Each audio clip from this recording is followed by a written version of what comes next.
Perkenalkan, nama saya Wahyu Eci Pamungkas. Saya akan mempresentasikan tentang perancangan Universitas Kristen Duta Wacana II untuk Fakultas Biotek dan Fakultas TI pada kawasan Sedayu, Bantul, Daerah Istimewa Yogyakarta dengan pendekatan ekologi.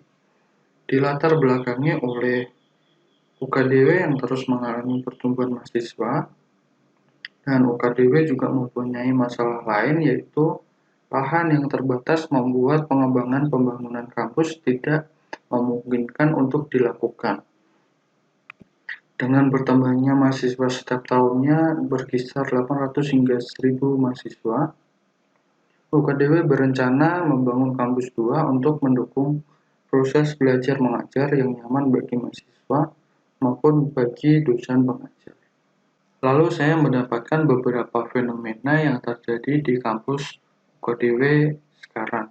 Yang pertama, yaitu minimnya ruang terbuka hijau yang membuat ruang-ruang harus menggunakan AC karena terlalu panas. Yang kedua, belum memiliki fasilitas titik poin untuk menunggu dan sebagai naungan pengguna ojek online sementara. Yang ketiga, setiap kegiatan perkuliahan harus menghidupkan lampu, sehingga listrik harus terpenuhi kebutuhannya. Secara linear, gedung-gedung UKDW memadukan permainan warna dan bentuk, sehingga terlihat dinamis.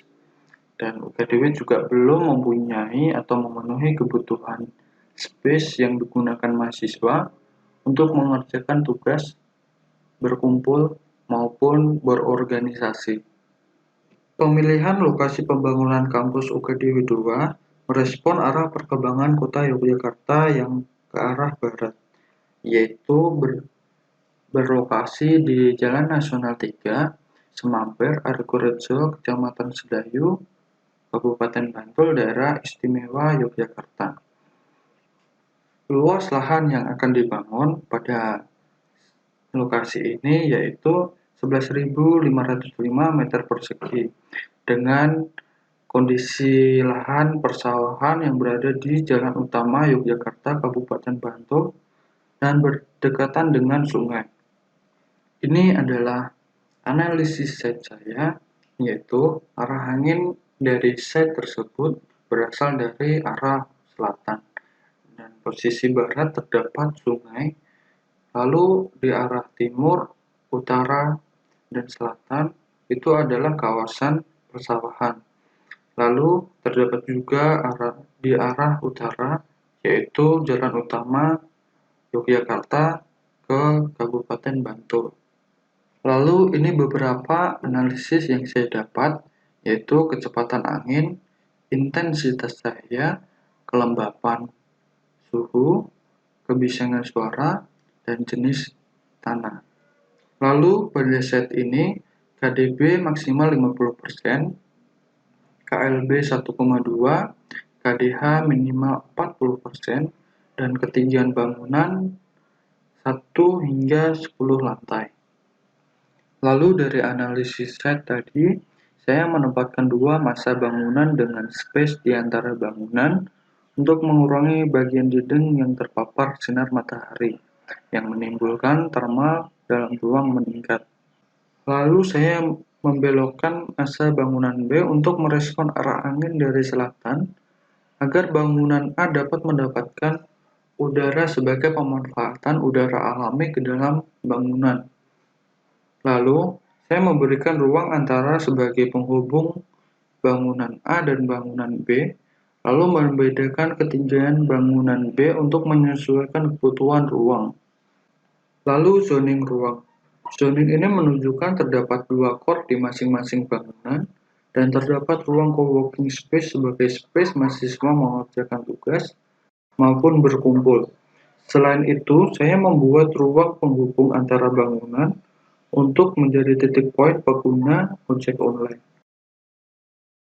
Dalam strategi desain, saya memberikan kanopi atau balkon selebar 2 meter untuk menghadang sinar matahari atau merespon iklim tropis. Selain itu, saya memberikan ruang hijau pada setiap kanopi dan taman di beberapa lantai untuk menjaga thermal pada ruang. Lalu pada fasad saya memberikan secondary skin untuk mereduksi cahaya dan untuk memasukkan udara alami ke dalam ruang. Material secondary skin didapat dari material sekitar, yaitu tanah liat, yang dimanfaatkan untuk membuat bata expose. Dan kanopi yang dimanfaatkan untuk ruang hijau, maka dibutuhkan beberapa material, seperti media tanam, rumput, tanah setinggi 30 cm, batu kerikil, drainase, dan cor beton dengan permukaan yang sudah di waterproofing. Lalu strategi desain untuk menunjang kebutuhan listrik, maka bangunan ini difasilitasi dengan tenaga listrik terbarukan dengan memanfaatkan sinar matahari, yaitu menggunakan teknologi fotovoltaik. Lalu untuk pendistribusian listrik, terdapat powerhouse yang terpisah oleh bangunan.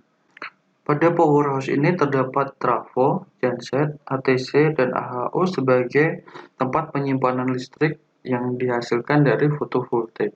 LVMDP pada bangunan ini dibagi menjadi dua, yaitu pada bangunan A dan bangunan B. Lalu pada setiap lantai terdapat SDP yang sebagai sumber energi dari saklar, stop kontak, LCD atau penerangan lain yang disalurkan dari LVMDP. Tujuan pemberian space untuk tanaman yaitu mereduksi panas matahari dan memberikan oksigen yang baik ke dalam ruang dengan cara memberikan nako di atas jendela dan di atas pintu sehingga udara dapat masuk ke dalam ruang. Selain itu, air yang ditampung dalam setiap lantai akan diteruskan ke penampungan air sebagai konservasi atau penggunaan air kembali. Lalu terdapat juga strategi desain yaitu pemberian kolam yang berada di depan bangunan dengan tujuan untuk menurunkan thermal pada bagian bangunan. Dengan cara air kolam yang terkena sinar matahari mengeluarkan embun, lalu embun tersebut terkena angin dan angin menyebar ke setiap bagian bangunan, sehingga thermal pada bagian bangunan tetap terjaga.